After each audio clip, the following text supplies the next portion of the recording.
Hello and welcome to my review for the Europa report. This is a sci-fi found footage documentary, and yes, I'm back with a found footage review.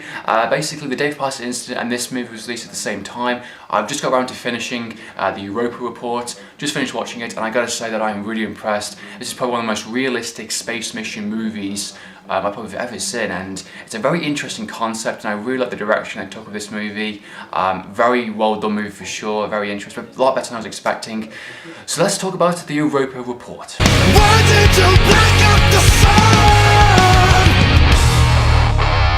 So the storyline follows a bunch of international astronauts that go to Jupiter's fourth largest moon known as the Europa, and basically discover any form of life and basically to find, are we alone in the universe? That is kind of the main mission of the movie, to find any form of civilization, any form of kind of water or substance or any kind of livable environment in that actual planet. And it's the idea of going bolder than we've gone before and doing something daring, and the film is portrayed in a very realistic way in the terms of, they set up these kind of cameras on the actual ship itself, live feeds, and so the actual NASA can monitor them. And the film was portrayed between live footage and a kind of documentary-like feels. It's kind of like in past tense already. The actual mission itself has already happened and it's already been documented and put together. So this is kind of like a documentary-like movie in a sense. They basically gathered the footage, they've put it all together in a movie, and they're showing you basically what happened in this space mission. And you can tell it's in chronological order because being the fact that an incident actually happened on the actual ship. At the start of the movie, we establish that something has happened to one of the main characters, and we find out what happened to him later on with the actual movie. I like the actual decision of that because it keeps the movie a bit more on its toes, a bit more fresh, and being the fact this is a 90-minute movie and it feels like a 3-hour movie. The film's pacing is very slow, and for some people will not like it. I gotta say, first off, straight off the bat, I actually quite enjoyed this movie. It was a lot better than I was expecting. The trailer made it out to be a bit of an action horror movie in places. This is definitely not that. This is a sci-fi thriller drama in a sense with a kind of documentary-like feel in it. But don't get me wrong, it is a well-done movie, and it actually is genuinely quite good, and I would definitely recommend it. It's a very bold and ambitious movie to do. It reminds me of Moon in the sense of kind of the isolation and the actual space type feel. That movie focused upon a guy basically doing routine tasks and exercising on his little space station. This one has a much more largeable group of people, much more interesting characters, a very strong character development in this movie. It's very clear in their personalities and who they are. Basically, the entire crew of this mission are not against each other. They're all very supportive. They all want to achieve something very grand and bigger than themselves, and they want to basically answer some of the big questions in the universe. And they go to the actual place, and things happen, things go wrong, and I think it's a very interesting concept for a movie. It takes its time introducing you to the characters and the actual concept and what the actual mission is going to be about. And it's kind of one of the reasons why this movie feels so slow as it is, because the actual scenes are very dragged out. You gotta keep in mind this is actually live footage feed in a sense, and it's what's all been recorded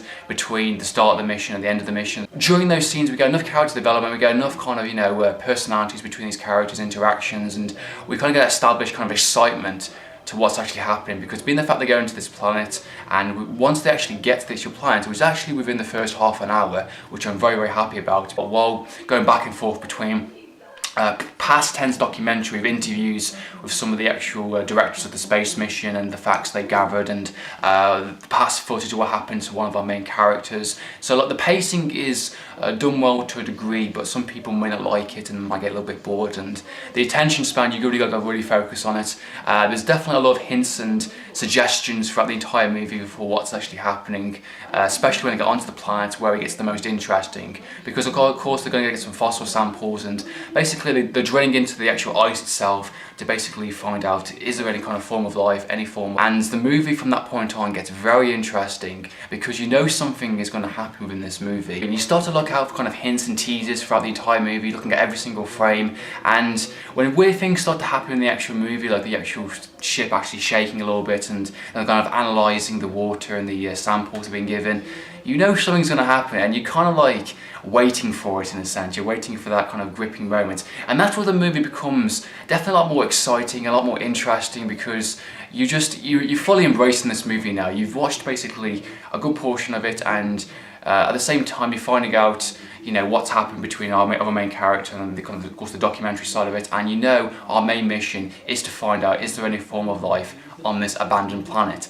and that's where the interest mainly lies, and it definitely grips you, I think, perfectly honest. At the same time, again, the scenes are dragged down places. I was definitely getting invested with the characters and the story, and I love the fact when they actually go onto the actual planet itself and they actually start walking on the actual surface. And it reminded me of Alien, the idea, like, you know, the kind of camera setup between the shoulder, and he's, you know, looking around, and you can get that first person view in a sense. Like, interesting cast, really well done. I think the actual acting was done really, really well. Being the fact this is a kind of, you know, realistic kind of space movie, the idea of these kind of characters in a very claustrophobic, you know, quarters, and, you know, actually all together, and they have to be friendly and happy with each other. There was no kind of like real kind of angry debate or kind of turning on each other, or kind of, you know, that kind of stir crazy type thing. They suggest it in one part of the movie, but it's fully, I think, realistic in terms of the actual how they react to each other and how they deal with the situations, and they're all very professional. I think this is the best sci-fi found footage movies I've seen to date. Comparing this to Apollo 18, which is another kind of, you know, sci-fi found footage movie, I think that movie was a bit boring, a bit slow, and there was no real payoff in that movie. Being the fact they hinted at certain things, and there definitely was something on the actual moon surface of that planet, there never was a real, like, whoa impact scene or anything along those lines. There wasn't enough character development. I don't think it was particularly that good, in all fairness. The concept was good in Apollo 18, but the budget didn't actually support the actual concept itself, which is why the movie was a bit boring and a bit dull and a bit average, in all fairness. This movie portrays it in a very realistic way in terms of, you know, the live feed footage and that kind of Big Brother type feel with the documentary spin on it. It feels like a proper full-on space mission that actually happened, and this is what we got from it, basically. All, you know, this is the outcome, this is what we've achieved in this mission. There was no sense of achievement in Apollo 18, we were just like, you know, corrupt governments and shit. If you're looking for a horror space movie, this movie is not for you. I would only recommend this movie for people that don't mind a slow burner film with a kind of realistic outer space story about astronauts going to a planet to discover a form of life. And the movie, it definitely does pay off, and there is some worthwhile scenes, and there's some very good character development. So the movie is going to be a hit and miss for people. Personally, I actually really enjoyed it a lot more than I thought I was going to be. So that's been my review for the Europa report. I hope you enjoyed watching this review. Have you seen the movie? What do you think? Do you think it was good? Do you think it was bad? Do you think it was too slow? Do you think it was boring? Do you think it did pay off? Do you think it's better than Apollo 18? Love to know your opinions. Comment down below. In the meantime, watch your tea. Signing out.